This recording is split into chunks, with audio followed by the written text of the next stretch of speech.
This report is from an anonymous government official.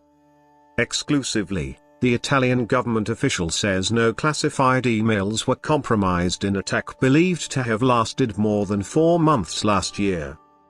Russia is suspected by Italian officials of being behind a sustained hacking attack against the Italian Foreign Ministry last year that compromised email communications and lasted for many months before it was detected, according to people familiar with the matter. An Italian government official confirmed that the attack took place last spring and lasted for more than 4 months but did not infiltrate an encrypted system used for classified communications. Paolo Gentiloni, the Italian Prime Minister who was serving as foreign minister at the time, was not affected by the hack, according to the official, who said Gentiloni avoided using email while he was foreign minister. NATO must defend Western democracy against Russian hacking, say Fallon Reedmore. The foreign ministry's field offices, including embassies and staff members who report back to Rome about meetings with foreign officials, were affected by the malware attack. But the government official said sensitive information had not been compromised because it would also have been encrypted. The official did not confirm that Moscow was behind the attack. But two other people with knowledge of the attack said the Russian state was believed to have been behind it. The hacking is now the subject of an inquiry by the chief prosecutor in Rome. There were no attacks on the encrypted level.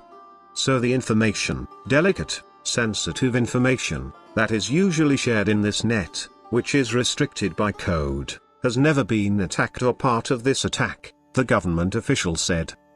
The person said that after the attack was discovered, the foreign ministry modified its online architecture and introduced new instruments to enhance internal security. The official declined to comment on how the intrusion was detected. The revelation comes amid heightened concerns that Russia has targeted NATO members, including the US, France, Germany, the Netherlands and Bulgaria, as part of a cyber campaign that seeks to weaken the governments of those countries and disrupt critical infrastructure.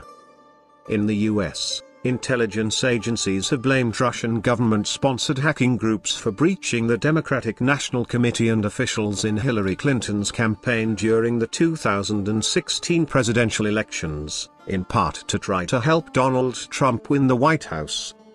White House says Vladimir Putin had direct role in hacking us election. Read more. People who discussed the matter with The Guardian on condition of anonymity said they believed the attack against the foreign ministry was an attempt to gain insight into decision-making within the Italian government.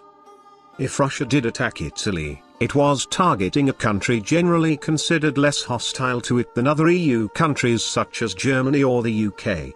While Italy has supported sanctions against Russia that were imposed following the annexation of Crimea, the government under former Prime Minister Matteo Renzi strongly opposed a proposal to levy new sanctions against Moscow for its role in the Syrian conflict.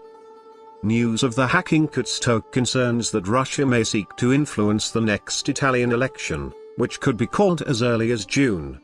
In an interview with The Guardian late last year, a foreign diplomat in Rome questioned whether the current centre-left government, which will face a tough re-election challenge, had prepared itself for possible interference by Russia. The government's main opposition, the anti-establishment Five Star Movement, has adopted pro-Russian positions on topics ranging from Vladimir Putin's military intervention in Syria, to his invasion of Ukraine, to a call for Italy to lift sanctions against Russia and reassess its commitment to NATO. A representative of the Russian government was quoted by ANSA, the Italian news agency, as saying the allegations were unproven. There are no facts that prove this statement, Maria Zakharova, a spokesperson for the Russian Foreign Ministry, said in a WhatsApp message in response to a question about the veracity of the hacking allegation. Raffaele Marchetti, a political scientist and cybersecurity expert at the Luiss University in Rome, said Italy had stepped up its attention to security recently and that he had been encouraged by the appointment of Marco Minniti as Interior Minister because of Minniti's expertise on the cyber issue. Russian hacking group's last member at liberty comes out of the shadows. Read more. But of course much more needs to be done and implemented, Marchetti said. Italy's vulnerability to cyber attacks was exposed earlier this year following the arrest of a brother-sister hacking duo who were accused of trying to illegally gain access to the email accounts of Renzi when he was prime minister, as well as several other prominent Italian politicians and business executives. Giulio Acanero and his sister Francesca Maria, who was born in the US and is an American citizen, maintained servers in the US that were seized by the FBI as part of the investigation. The servers are due to be sent to Italy, and officials have said the extent of the pair's alleged crimes will only be known once the servers are examined. While they are not believed to have gained access to Renzi's email account, there is deep suspicion within the security community in Italy that the two were likely working with or on behalf of other foreign or domestic interests. The two are still being held in jail. Their lawyers have denied the siblings committed any wrongdoing,